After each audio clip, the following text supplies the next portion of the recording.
একটা সমাজের যখন একটা সিচুয়েশন একটা বাজে জায়গায় গিয়ে দাঁড়ায়, কালেকটিভলি আমরা সবাই যদি রোল প্লে না করি তাহলে আমরা সিচুয়েশন ডেভেলপমেন্ট করতে পারবো না, তাই না? ধরো যে আমি এটা দ্বারা ইরিটেটেড, তুমি এটা দ্বারা ইরিটেটেড, আরেকজন এটা দ্বারা অফেন্ডেড, কিন্তু আমরা সবাই যদি চুপ করে থাকি তাহলে সিচুয়েশন কোনোদিনই পরিবর্তন হবে না।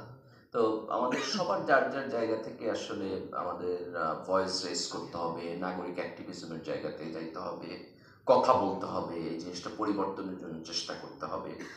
এবং বিশ্ববিদ্যালয় তো হচ্ছে পাবলিক ইন্টেলেকচুয়ালিজমের জায়গা হওয়া উচিত, তাই না? যে এখানে জাতির বিবেকরা থাকবে, যারা দল মত নির্বিশেষে একটা স্ট্যান্ডার্ড ফরমেশনের জন্য বলবে, সোসাইটিতে জ্ঞান তৈরি করবে।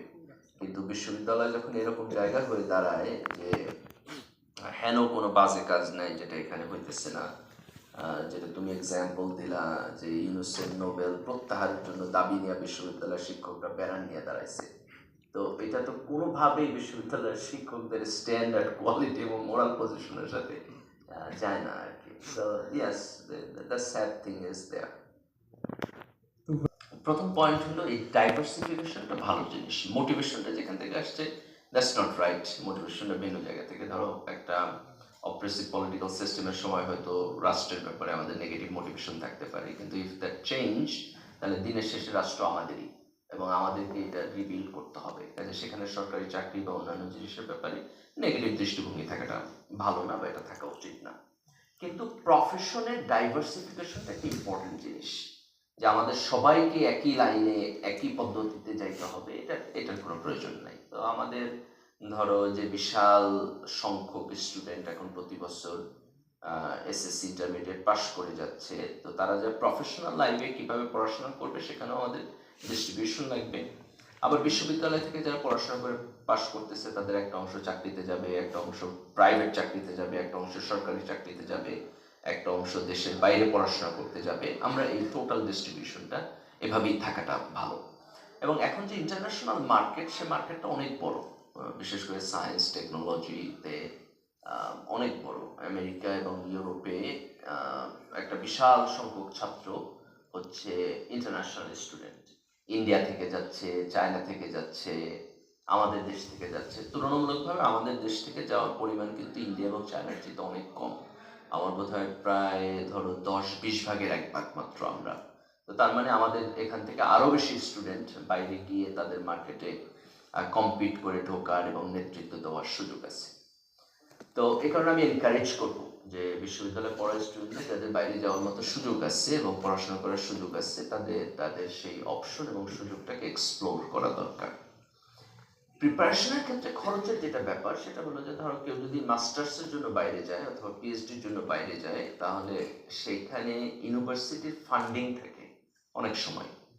এই ফান্ডিংটা এনশিওর না করে যদি কেউ নিজের খরচে বা ওখানে গিয়ে কাজ করে পড়াশোনা করবে, তাহলে টিউশনটা অনেক বেশি চ্যালেঞ্জিং হয়ে যায়। বিশেষ করে টিউশন ফিটা ওখানে অনেক বেশি, এবং টিউশন ফির পুরো টাকাটা যদি কারো নিজ থেকে দিতে হয় তাহলে দ্যাটস এ হিউজ এক্সপেন্ডিচার। তাহলে বেটার হলো যে যাদের একটু রেজাল্ট ভালো তারা যদি ভালো প্রিপারেশন নিয়ে অ্যাপ্লাই করে, এবং তার যদি ফান্ডিং হয় যে আইদার টিউশন ফি ইউনিভার্সিটি দেবে, কোথাও কোথাও টিউশন ফির সাথে সে কিছু স্কলারশিপও পায়, তাহলে স্কলারশিপ পাইলে পরে তার লিভিং কস্ট এটা দ্বারা তোমার কাভার হইলো। কোথাও কোথাও এটা স্কলারশিপ হিসাবে আসে, কোথাও কোথাও এটাকে হচ্ছে টিচিং অ্যাসিস্ট্যান্টশিপ বলে, যে আন্ডার গ্র্যাডের কিছু ক্লাস তার নিতে হবে, কিছু খাতা দেখতে হবে, কিছু প্রফেসরের অ্যাসিস্ট্যান্ট হিসাবে কাজ করতে হবে। তো ফান্ডিংটা যদি হয়ে যায় তাহলে ওইখানে গিয়ে থাকা, খাওয়া এবং পড়াশোনা, এটার ক্ষেত্রে কোনো প্রবলেম হয় না। সেক্ষেত্রে ক্রিটিক্যাল জায়গাটা থাকে আগের প্রিপারেশনের টাইমটা। তো আগের প্রিপারেশনের টাইমের মধ্যে হচ্ছে ধরো তোমার আইএলটিএস দেওয়া, তারপর হচ্ছে তোমার জিআরই দেয়া, এবং অ্যাডমিশন যদি হয়ে যায় তাহলে তোমার হচ্ছে প্লেনের টিকিট। কোথাও কোথাও ইউনিভার্সিটি প্লেনের টিকিটের জন্য পে করে, কোথাও করে না, ইট ডিপেন্ডস। তাহলে প্লেনের টিকিট, এবং ইনিশিয়ালি যখন তুমি ওইখানে যাইতেছো গিয়ে তোমার প্রাইমারি যে অ্যারেঞ্জমেন্টের জায়গা, তো এইটার জন্য একটা স্পেসিফিক অ্যামাউন্ট অফ টাকা তার খরচ করতে হয়। তো এই টাকাটা এখন পর্যন্ত বাংলাদেশে ওরকম সিস্টেম নাই, তো ব্যক্তিগতভাবেই সবাই অ্যারেঞ্জ করে। তো এই ক্ষেত্রে যারা ইনক্যাপাবল তাদের জন্য বোধহয় আমাদের করার ক্ষেত্রটা হলো, যদি ধরো জিরো ইন্টারেস্টে ব্যাংক লোন সরকারের দিক থেকে, ইউনিভার্সিটিটা এটা ম্যানেজ করে না, কিন্তু উন্নত দেশে এরকম স্টুডেন্ট লোনের তোমার সুযোগ আছে।